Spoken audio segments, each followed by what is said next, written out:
with that in mind, we'll jump into some questions. This is from June Recruiting Fearmonger.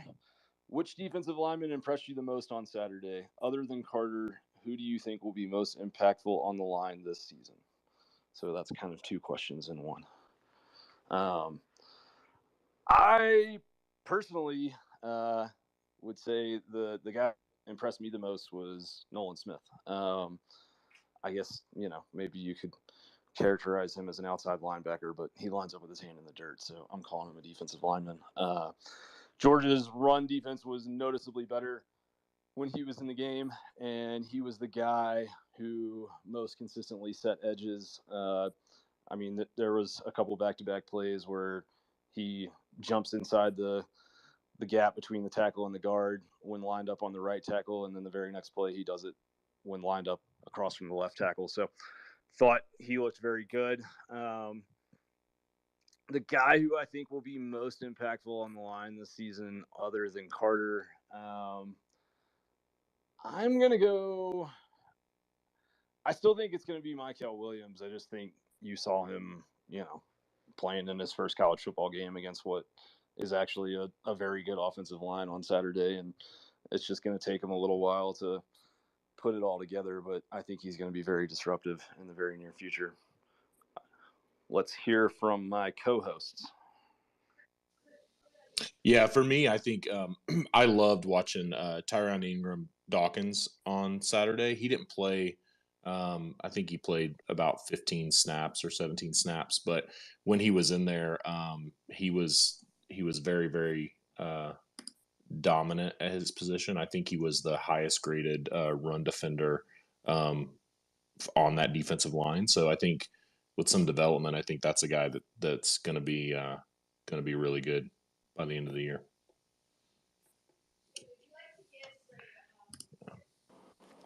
Yeah, Dawkins was causing a little havoc Devontae Wyatt style to me.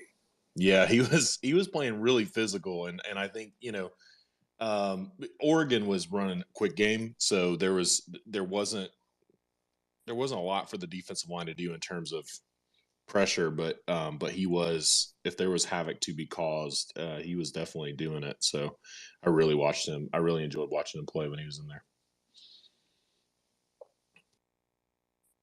I think that's a good one. Yeah.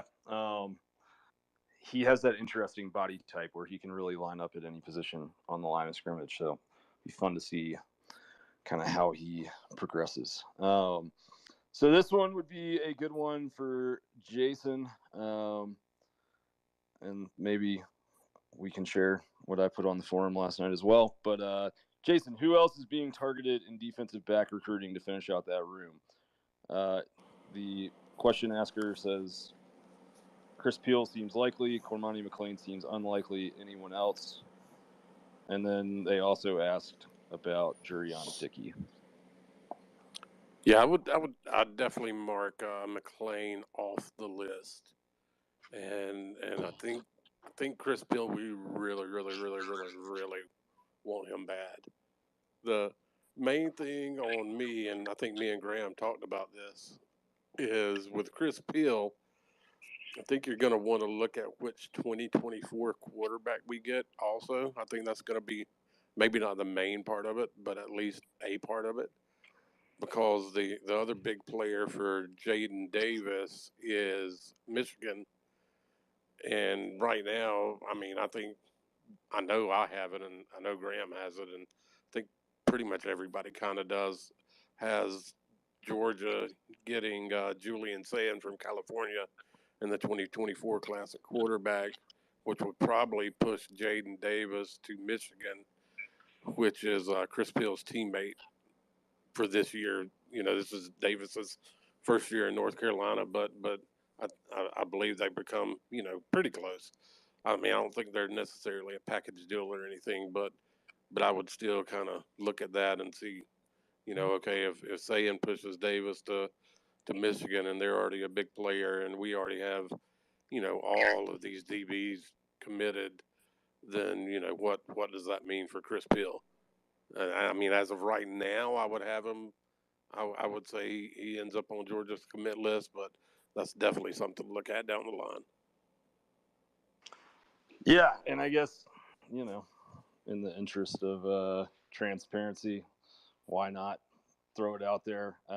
There's a lot of stuff we post on the forum that we kind of keep out of some of these podcast shows, just sort of to protect ourselves sometimes as much as anything. But keep an eye on Aaron Williams. He is a 4-star defensive back in 2023 who's committed to Louisville out of St. John Bosco in California. Heard some murmurs last night that he could be on campus in early October for a visit. And if you saw how Louisville played last season, I would expect Georgia to continue targeting a lot of guys that they have committed. I'm sorry, not last season, but last weekend. So we'll see what happens there. That's definitely the first I've heard of his name. But you know how it is. If you can get a guy on campus, then anything can happen, right? Agree. All right. Sorry, let me pull up the questions here. I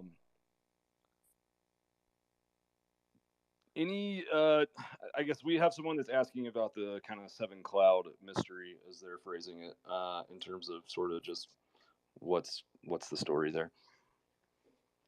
I mean, I wouldn't look for anything definite for anybody to say anything. I mean, it's not even a mystery anymore. He won't be in this class, and he probably won't be in anybody's class. So, I mean, I would take his name off the commit list now. So, I mean, it's absolutely clear he's gone. Nobody can get in touch with him. Nobody knows where he's at. Couldn't even tell you if he's playing ball or not.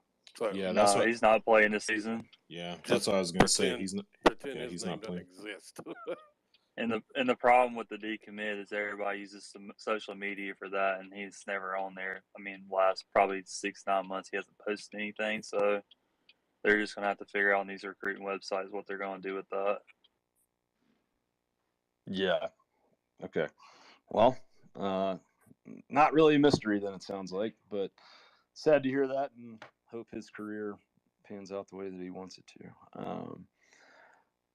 All right, so this one is actually specifically directed to Josh, but I'm gonna have. Oh all God, of you answer I it. got one.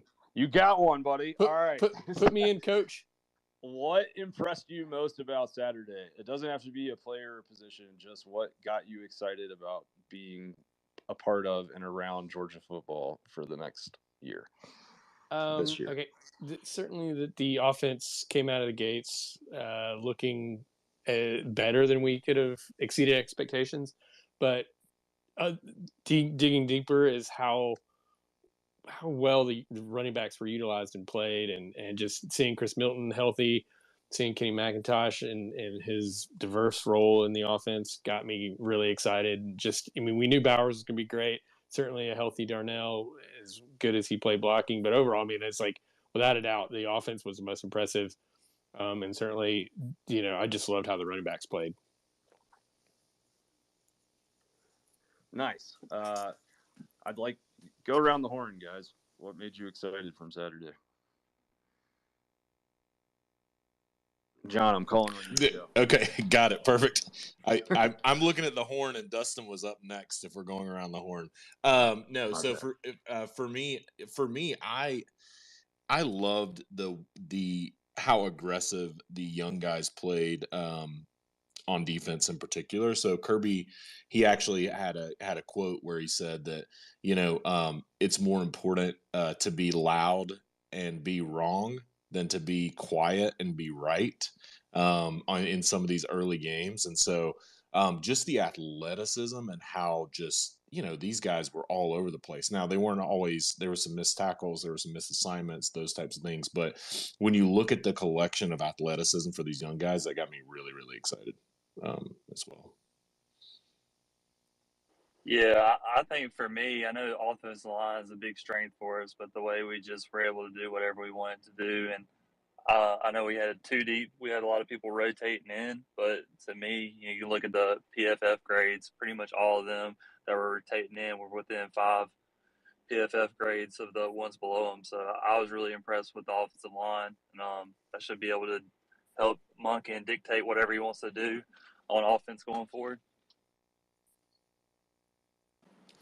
Mine is 110%. We kept our foot on the gas when we were up big. We brought the backup quarterback in and let him throw the ball. It wasn't just handoff up the middle. We stayed aggressive and kept our foot on the gas. So that's 110% mine. That's one thing I said before the game. I was like, my God, if we do that, I'll be as happy as I can be. Graham, if I can circle back, I was pulling up PFF stats from that I scraped off the site this week, and Kenny McIntosh an 81.5 or 81.5 PFF grade, a 71.5 pass block grade on the offense, 16 routes, 9 receptions, and a 7.31 yards per route run for Kenny McIntosh. And there was a lot of questions like, how are we going to replace James Cook? That looks like a pretty suitable option there for Monken and Bennett. Yeah, no, that's 7.31 yards per route run. Like, just to provide context, if any of you are listening who aren't as familiar with that stat, like, that's a stat that I've been kind of super intrigued by this offseason, and I've played with a lot.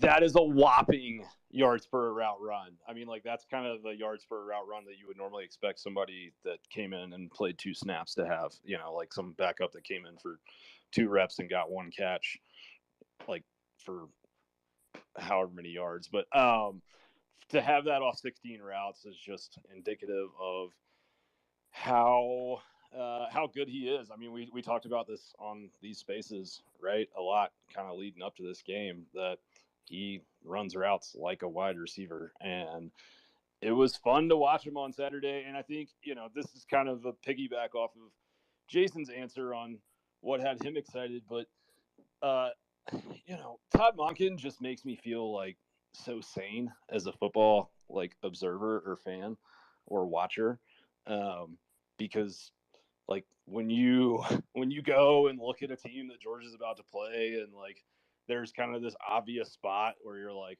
oh well, this is how it seems like a logical person would attack this defense. Like, he almost 100% of the time attacks that weakness and like exploits it and uses it to create explosive plays. And what I really appreciate about that is, like, you do see a lot of football coaches, in particular offensive play callers, who are so married to their system and their way of doing things that they're sometimes trying to like squeeze a square peg into a round hole and make their way of doing things work, when that's not the best way to attack the defense. And it seems like he just has a certain level of like humility with, how he approaches every game, and just looks for the way to put his talent in the best possible situation to succeed, and isn't worried about, having people on SportsCenter talking about like the Todd Monken system, So I just think he's the best offensive coordinator Georgia's ever had. God forbid when he leaves, you're gonna have some drop off just because he's that good, more than likely. So enjoy him while he's here, because I think he's pretty special.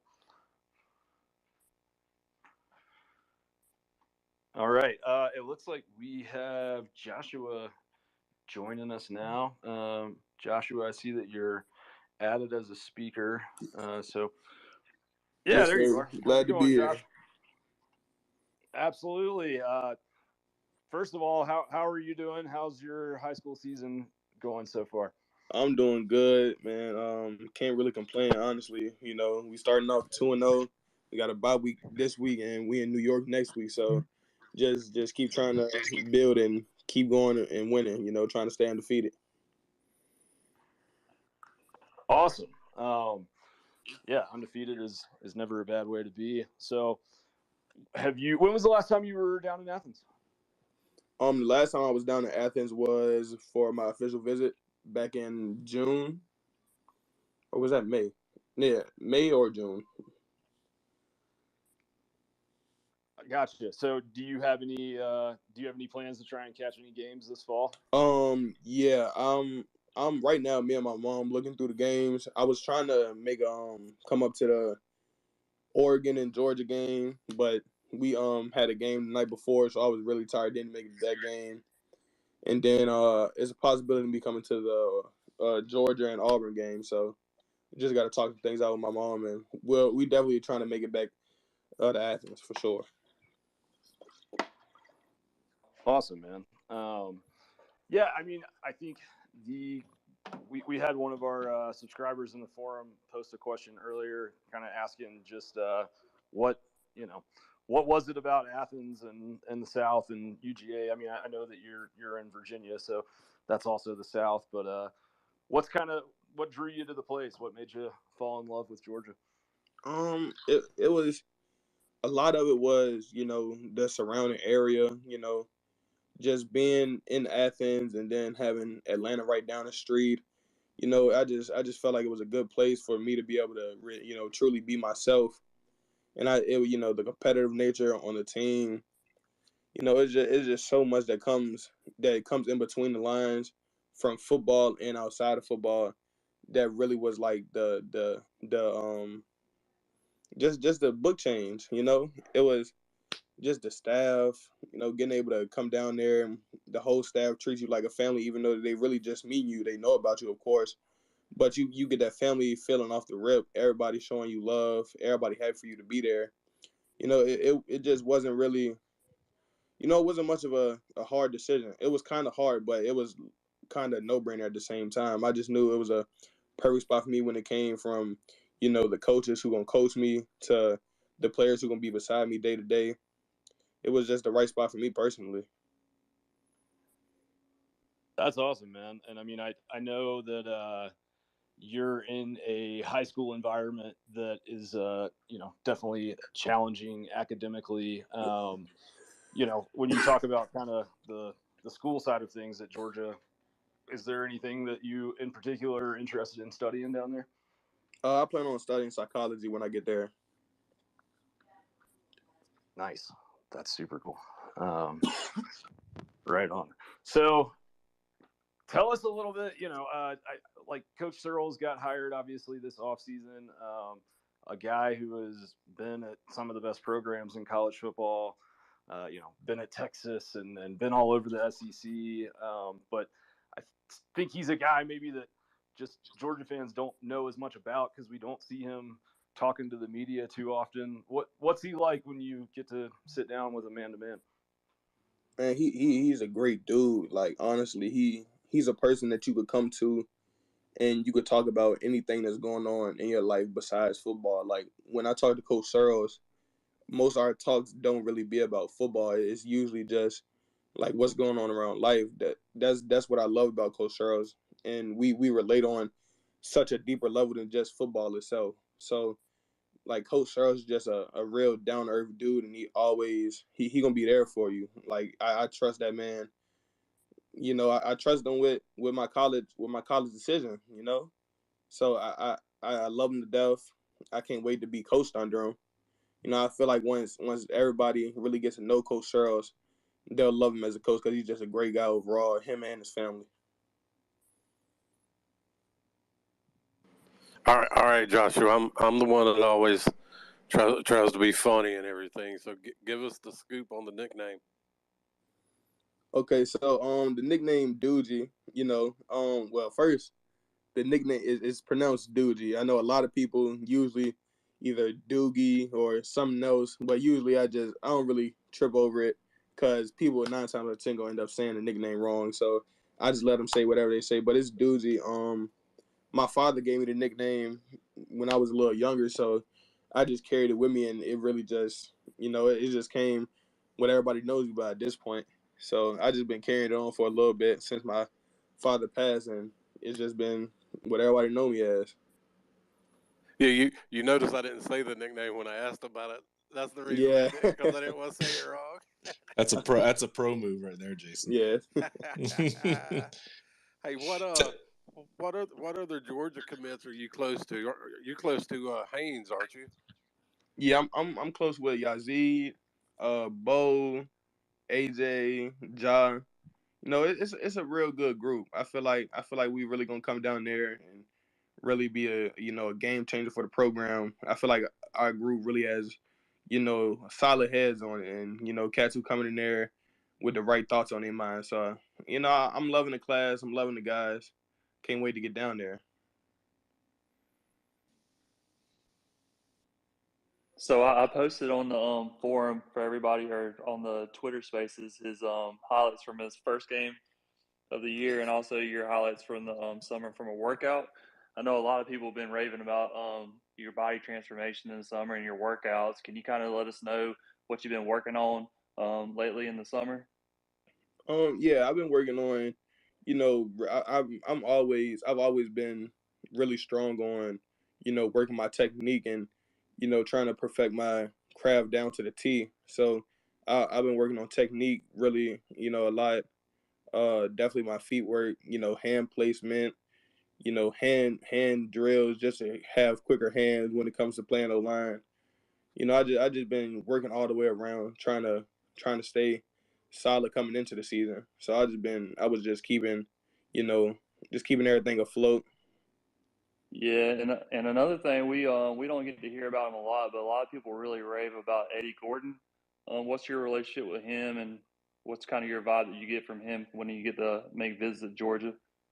Man, Coach Gordon, that's my guy. He hilarious, bro. Like he just like Coach Saros, he down there too. Like him and Coach Danzy, like they all the O-line coaches, all the coaches, they just really good people. Like, having talks with them, you could tell they really care about you. Me and Coach Danzy, we sat on the phone for hours talking. Me and Coach Gordon, we sit on the phone for hours talking. Like they really just down to earth guys, and they really just they got a heart. They got a big heart, and it's just good vibes being around them. You never really gotta second guess anything. Never have to question your character. Have to fake the funk when you're around them. It's just always good vibes.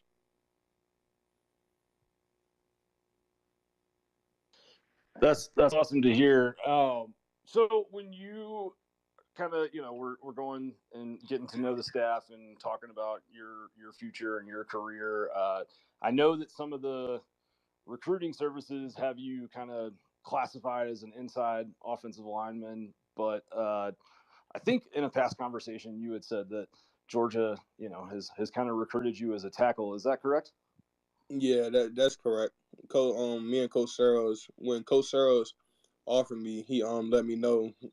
Back when he was at UNC, he believed I was more of an inside interior player, but now seeing how I grew from then to, when he got to Georgia, he believed that I could play tackle. So I believe I'm gonna start off at tackle there and then see how everything goes from that point.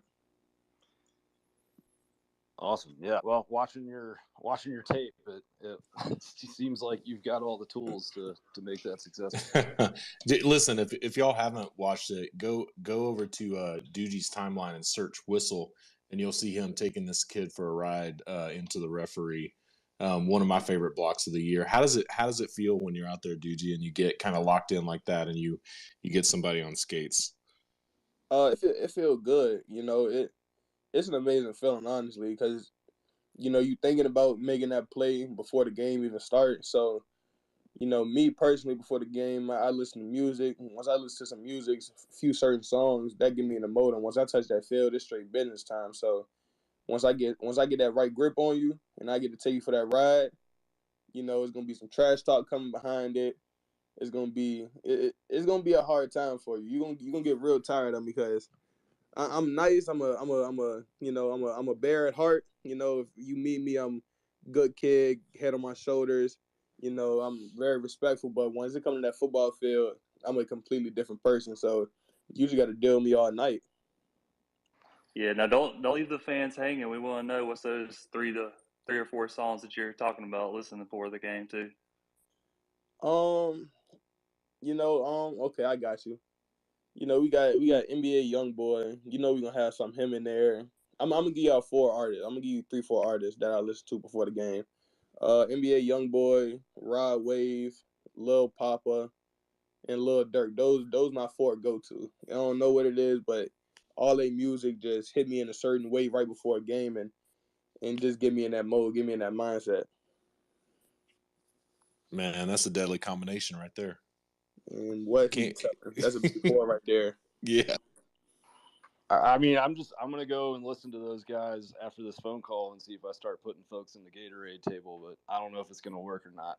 Hey, you might. You never know. You might. Don't give up on your dreams, right? You never.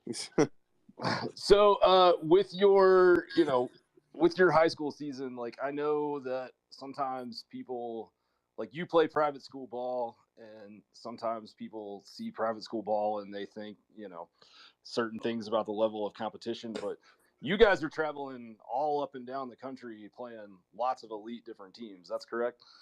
Yeah. Yes, sir. Gotcha. So kind of, is there any like big rivalry game or big matchup kind of on the horizon for you guys? I know the right answer is to say that every the next game is the biggest game, but is there anyone that there's kind of some particular bad blood or that you? Well, definitely what you said. Every game is a big game, but really, I feel like coming for me and the guys on the team, I feel like a lot of cats are they're looking forward to this DeMatha game that's coming up. I was gonna ask if you got DeMatha. I was kind of trying to find it, but yeah, that's gotta be the one circled. That's awesome. Yeah, I feel like everybody waiting for that game right now, just because how how we played last season against DeMatha. It was a very winnable game for us. So we know we had a potential to come out there and show everybody we could hang with the top dogs. So we really just waiting to get the opportunity to run it back, because last season was very much a winnable game for us. And I feel like with the team we have now, with the young athletes, we got a whole lot of talent, a whole lot of kids that want to play football. So I feel like coming into that DeMatha game, I feel like we're gonna show DeMatha who we really are, and that y'all had us last time, but we're gonna make up for it, and we're gonna show y'all what it's about. Nice, that's exciting. We'll have to find a way to tune in on that one. So we do have a question from the chat asking if you enjoy run blocking or pass blocking more, and if you have a preferred blocking scheme.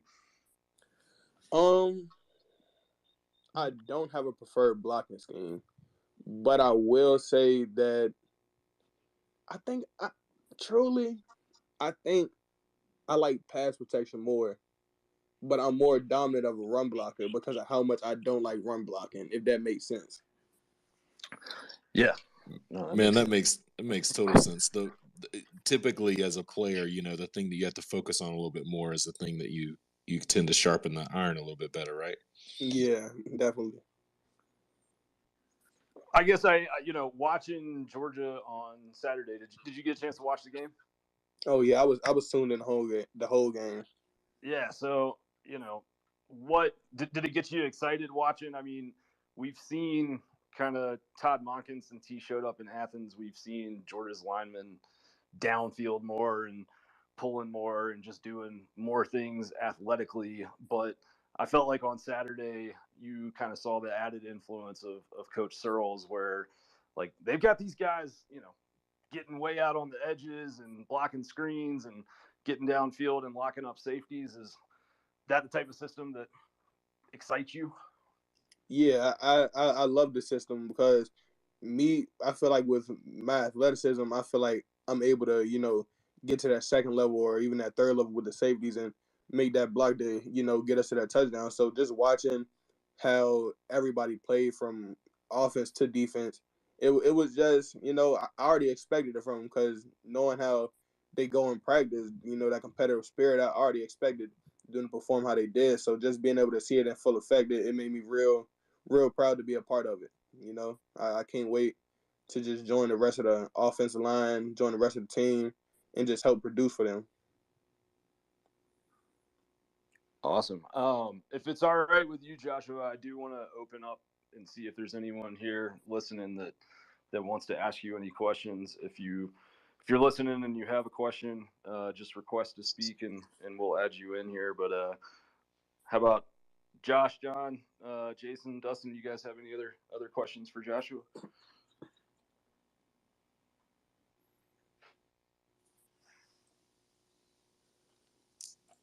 Joshua, if I can ask, going back to that DeMatha game, and I just didn't have it off the top of my head, but man, there's some studs on that D line coming at you. And I know sounds like that game is going to be a brawl. I mean, are you friends with any of those guys? I mean, there are a lot of, got some Ohio State and Notre Dame and Ole Miss recruits there, and some, sounds like you might be playing locking horns with these guys in the future in the college ranks too. You got any? Yeah. Talk to me about a matchup maybe that you're really wanting to get on. I'm looking forward to going against Jason Moore and a young cat that the Mather got that D line, Emmett Laws. I'm looking forward to going against those two because everybody knows Jason Moore. One of the top D linemen in the country. Great player, great person. When I was committed to Penn State, I was heavy on recruiting him hard. So we got a little bit of a, I guess you could say, a friendship or But I'm definitely looking forward to going against him and Emmett Laws. We had a good battle last year, so I'm looking forward to going back against him because he a young cat, but he a dog. So I always can respect the dog going against staying being a dog 24/7. We like that, man. That's awesome. Thank you for taking that question from me. No doubt. All right, I got one more from the chat for you, and then I'll let you boogie because I'm sure you got other stuff to do. But our friend Mark asks, as much as you can give away, kind of just curious about some of the behind the scenes of the recruiting process. Like when you go to Georgia, is the red carpet really rolled out, or how is it different kind of from some of the other schools you visited, or is there like any particular special touches that really have resonated with you since you've been going through this process? I say with Georgia, it's not really, a red carpet thing. I love how, everybody around is making sure to, be in contact with you and, talk to you and get to know you. Like even the players, cats that you look at them like, yo, this is blah, blah. And then, you can just chill, chop it up and have a casual conversation. So everybody just very welcoming, and that's what drew me in because I love a family environment. I got a great family environment at home, so I don't want to go anywhere where I'm not gonna feel the comfortability the same way that I feel at home. So Georgia definitely made me, feel very comfortable and gave me all love. So it's not really a red carpet feeling though. Hey, adding to that, can you maybe take? You don't have to tell us anything they actually said or anything, but can you kind of take us inside, like part of your official visit, like you get to the hotel and they have all the cards laying out and all the pictures laying out, or cookie cake stuff like that, and Oh yeah, they yeah. pick you up and like you get a 5-course meal at dinner, stuff like that. Yeah. So well, me and my family, we drove down. They sent somebody down to my house, picked us up in a Sprinter van, drove us down there, and I got there. Hotel was, loaded with my favorite snacks. They had the cookie cake, all the pictures, like pictures is everywhere. Pictures, notes, handwritten notes, just everywhere. Dinner. They were serving us great meals. We had steak, shrimp, chicken. You think of it, we had it. So I guess you kind of can say it's a red carpet feeling. When you get on your official visit, you just taken care of, like all the way from head to toe. You need anything while you're there, drinks, just you name it, they gonna make sure you got it. They gonna take care of you. Y'all gonna have fun. When axe throwing, we just do. You did all type of stuff. They just make sure you have a good time and that you love what's going on there. All right, I gotta ask, how were you at the axe throwing? Not gonna lie to you, I started off kind of shaky, but over time, I definitely start picking up how to get down with it. At first, I started with 2 hands, then I start trying to 1-hand throw. So I got pretty good. I hit the bullseye a few times actually. I definitely want to go back. It's pretty fun to be honest. Nice. Did you give that work to any of the coaches? Oh yeah, me and Coach Sherrills is going at it. Coach Nice. Sherrills like that though. I ain't gonna lie. Coach Sherrills like that at axe throwing.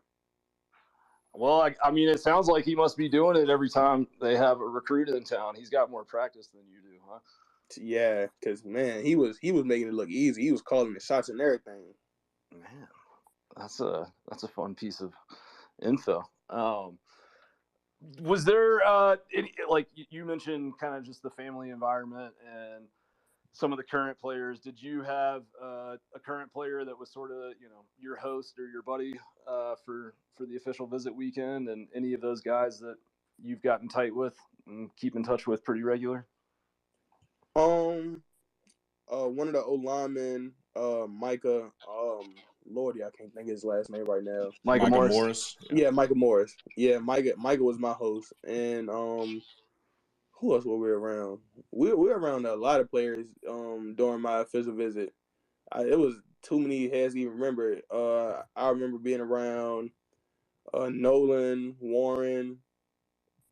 We were around a lot of guys that weekend. It's hard to really remember who we was with, but like the big names you could think of, Kelly. We were around a lot of guys that weekend. It was great. It was great for sure. We had a pool party. All the guys were there, so I got to talk to a lot of cats, get to understand the program more. Awesome. Well, Josh, I don't want to keep up any more of your time, but thank you so much for joining us. Before you jump off, let everybody know, where they can find you on Twitter and Instagram and all that good stuff. Well, no doubt, I definitely appreciate y'all having me. My Instagram is No Limit Doogie, and you can find me on Twitter, The Real J Miller 4. Awesome, Josh. Thank you so much for your time. Thank you for joining us. Really excited to watch your senior season play out and your career at Georgia. And seems like the Bulldogs are getting a great one in you. Yes, sir. I appreciate y'all so much for having me. Anytime. Awesome. Thank you, Josh. All right, y'all have a great night. You too, man.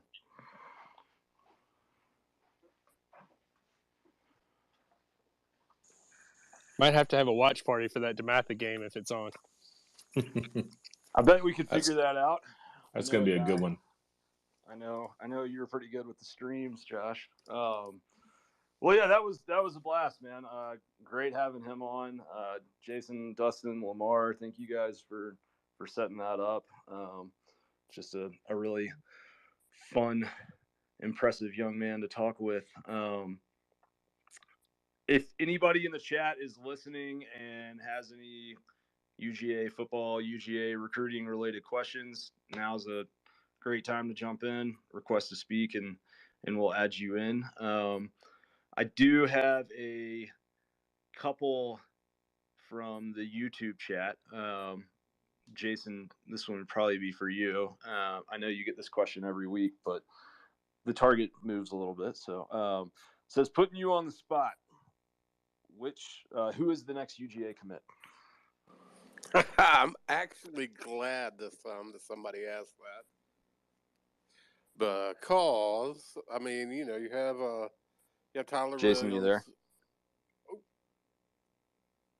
I can hear you, Jason. Yeah, Graham, keep going, Jason. We got him, Graham. Yeah. Okay. Yeah. You got Tyler Williams going towards the end. September 21st, I believe, 21st or 27th. Sometime that week. I'll get it and make sure it's posted and everything. I just can't remember the exact day off the top of my head. But so I mean, you always have to count him in on the next to commit. But I actually just posted it on the forum right before we started.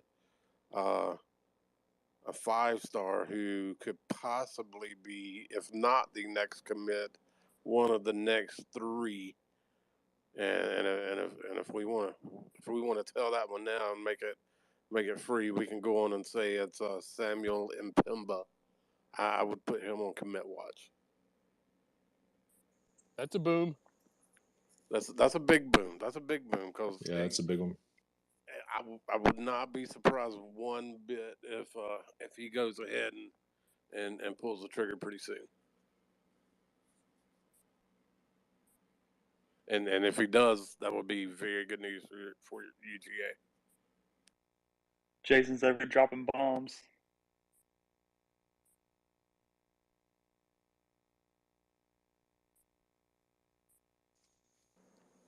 That's all I can get. That's all I can add to these recruiting things is be like, yeah, that's a boom, but I still love the booms. Bring them every week, Jason. Exactly, and who else in September? You also have Hakeem Williams committing in September, but I would say right now, I wouldn't say we're necessarily trending in the wrong direction because it's not like he hates UGA or anything. But I mean, you're talking. I would say probably Texas A&M, Florida State, and Miami are probably ahead of us right now. But then I would also say, let's wait till December and see what happens. I like it. All right, Graham's having some audio issues, so I'm gonna I'll take the lead on hosting here real quick. So that was who's the next UGA commit. Let's do one more recruiting question, Jason. What's the word on Jordan Hall? And then you just mentioned Tyler Williams. That came from the YouTube chat as well. On Tyler Williams, it'd be very, I mean, nothing really surprises you in recruiting anymore, especially with all the crazy stuff going on with NIL and transfers now up the line and everything like that. But I would be very, very like huge shocker, probably as big of a shocker as Justice Haynes choosing Alabama. Pretty close to that if Tyler Williams chose anybody else. As far as Hall goes, I wouldn't say as a huge lead. That's when I would be surprised if Georgia was not on top right now. I wouldn't. I don't think, as far as I know, that he'll be, committing anytime soon, like in the next month or so. But I mean, I do believe he is going to be one of the early signing day commits. So I don't think he goes in the next month or so. But again, nothing surprises you in recruiting either. But I believe he might be closer to the early signing day period. Got it. All right. Reminder: if you want to ask a question live or have a comment, either way, just request to speak, and we'll get you on here. From the YouTube chat, with Georgia's efficiency in the first game, how do you expect this team to look 8 or 9 games from now when the offensive and defensive lines are really dialed in? I think this is a great question. We did our Oregon film review today, Graham, Josh, and I, and one of the things that you'll see if you watch that film review is there's a lot of things to clean up, especially on defense. There's a lot of opportunity with linebackers and coverage that I think Georgia's just going to continue to get better. It's hard to say what a team is going to look like 8 or 9 games from now because you got injuries to factor in. Knock on all the wood. You've got who's going to rise and be at some of those starting positions on the offensive and defensive line, but Georgia fans have to be excited about where this team is just from a pure efficiency standpoint. That was the question here. It was, with the efficiency. I mean, Oregon, I believe that Oregon has the most athletic team in terms of just athletic talent that Georgia's going to play for a while. And so I think the ceiling is only getting higher and higher every rep that you get and every week that you get. You guys have any thoughts on that? Yeah, and going to expand on that, in Kirby's presser, he even said that injuries are expected. And with the way I was really impressed with our 2 and 3 deeps at a lot of positions, how efficient they were for the first game. So as injuries come on, I really feel like our team is built to sustain injuries a lot better than other teams, the way Kirby's recruited and the way he's developed who's on staff as well. Yeah, I mean, to your point, I mean, Oregon by the talent, 247 talent composite, they're 5th or 6th, right behind Texas, and ahead of LSU. I'm going to mute and then go get some actually 2 deep, 4 and 5 star in terms of what you're talking about, and then I'm going to let Dustin jump in. I'll tell you, as far as the depth goes, one of the main things I was worried about was that at safety and the way Malachi Starks has come on, just ease that worry right off the bat, game 1.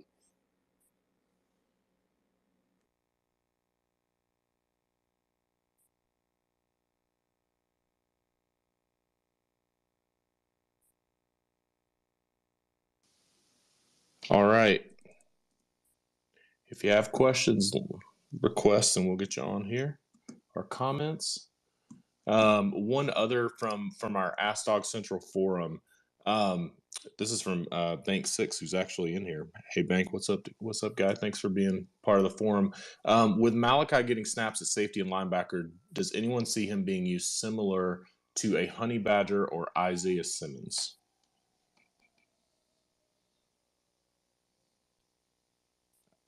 Anybody want to take a stab at that one? I can take a stab at it, but would love to hear y'all's thoughts. Go ahead and shoot. Yeah, okay. Yeah, for me, I think, Graham and I, we talked about it on the Oregon film review as well today, where Malachi Starks, there was a question with him coming in. Was he going to play at safety, at linebacker, at corner? What you saw, I think from his talent on Saturday was they lined him up in a number of different positions. They lined him up. He had man coverage on a guy, made a really good play. He obviously was playing safety. He made that incredible interception. They moved him up and kind of bumped him inside on a couple of plays as well too, where he was playing more of like a linebacker, position or outside linebacker position there.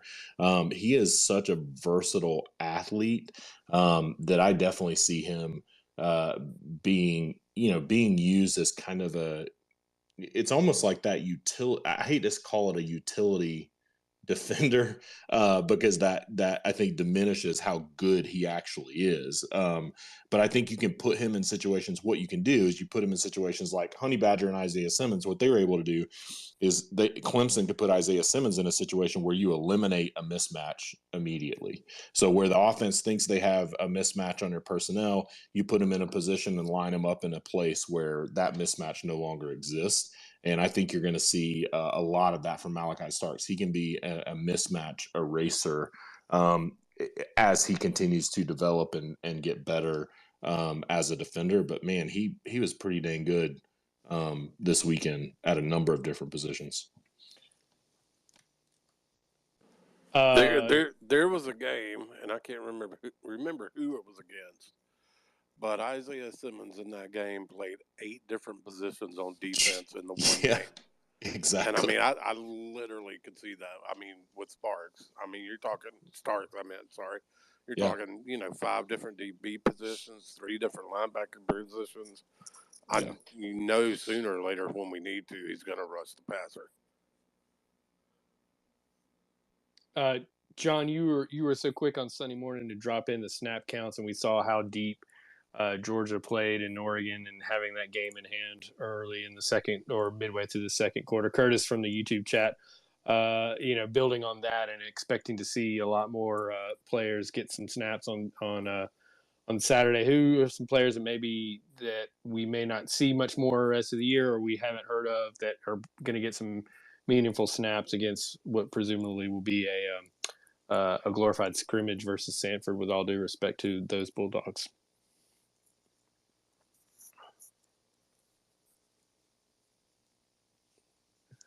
I'll tell you one that I'm excited to see. It's got some good buzz in camp. Was Ernest Green.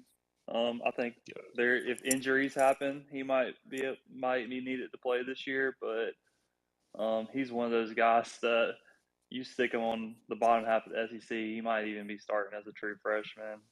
So that's one I'm looking forward to see on Saturday.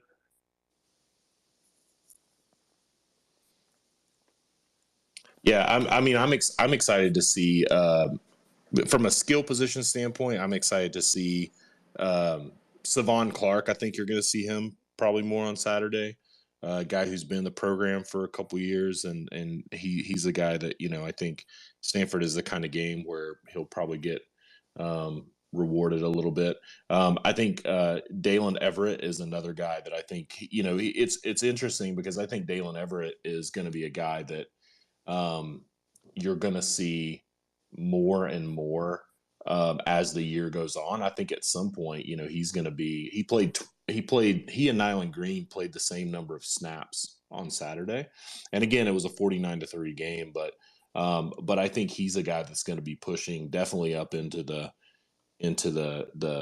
second or third corner position by the time it's all said and done. So those are two for me. Who you How got, about Jason? how about Walker at inside linebacker? Yeah, Jelon Walker. Now, if we go to wide receivers, we can go at Jason's boy Jackson Meeks. He had a pretty good camp, and also Dylan Bell. I think those two, weather permitting, I know it's supposed to rain a lot, so they might not get as much impact as they want, but those two had really good camps, and I think they should get some reps on Saturday. I'm going to be disappointed if I don't get to see 4 or 5 carries for Branson. Got to be honest. Disappointed it's a stretch, but. All right. Any other questions tonight? We're pushing right up at time, so we'll take a couple more if we got any. Any other comments from the Dawgs Central team? Anything you want to throw in there? Yeah, let's go watch James Cook get a couple 3-4 touches tonight. How about it? You think he's gonna get how many touches we think James Cook's gonna get? What's the over under? Touches, I would say probably 2.5 would be a big night for him. Okay. I'm gonna go over 2.5. I'm gonna go to I think 3 to 4 you mentioned, I think is where I'm gonna go with it. Oh, I was gonna throw him in there and give him 5 or 6.